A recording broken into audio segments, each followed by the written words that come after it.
Bom dia, pessoal! Estamos aqui hoje para mais uma aula de História. Nosso assunto é a crise do capitalismo, 1929. Teremos como tópicos as causas, as consequências da crise, o Brasil e a crise entre o período entre guerras. Bom, quando a gente vem falar de capitalismo, a gente tem que recordar, fazer o contexto a respeito da Revolução Industrial. A gente sabe que a Revolução Industrial foi o pontapé para o início do capitalismo. Por quê? Porque era a Revolução Industrial que se iniciam os primeiros comportamentos e conceitos que vão servir de consequência para o capitalismo. Lá no século XVII, no século XVIII, a Inglaterra ela se comporta de uma maneira onde ela vai incentivar, a partir daquele momento, a produção industrial, a propriedade privada, vão nascer aí a classe operária, vão nascer os investimentos bancários, né? O investimento comercial, onde isso vai se expandir pelo mundo todo e vai se representar em três fases. A partir do século XX, a gente apresenta como a terceira fase. Por quê? Porque ela já estava assim expansiva pelo mundo todo. Já havia esse comportamento pelo mundo todo. A Inglaterra não era mais solitária dentro do processo industrial, por exemplo. Ela já se comportava de uma maneira diferente. E esse comportamento vai se estender aonde? Na sua colônia, sua ex-colônia, né? Os Estados Unidos. Os Estados Unidos, no início do século XX, ele vai se apresentar como uma grande potência. Por quê? Porque durante todo o século XIX, é como se os Estados Unidos tivessem se preparado para se apresentar tão favoravelmente durante todo o século XX. É durante todo o século XIX que ele vai fazer grandes investimentos na sua parte industrial, na sua incentivar as transações monetárias, vamos incentivar o investimento de capitais, não só dentro do seu território, mas também expansivo pelo mundo todo. E quando acontece a Primeira Guerra, ele se mostra de uma forma extremamente favorável economicamente. Ele só entra na guerra a partir de 1917, como a gente sabe. A partir daí, ele já tinha se comportado favoravelmente no sentido de emprestar muito dinheiro para a Europa, no sentido de ter produtos que facilitavam a vida econômica na Europa, como produtos alimentícios, armamentos.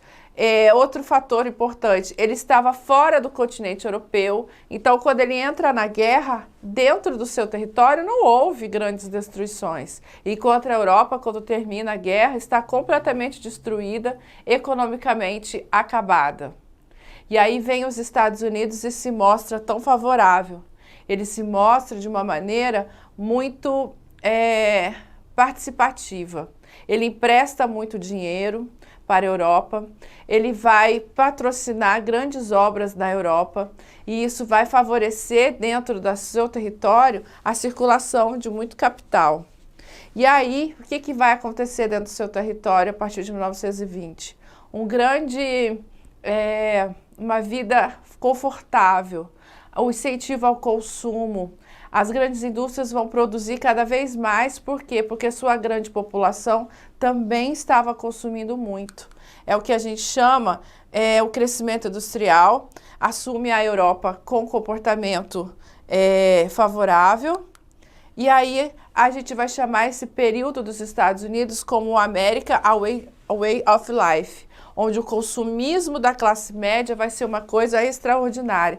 Todo mundo vai ter carro, porque até as indústrias automobilísticas começam a produzir em grande escala e vai favorecer os carros populares.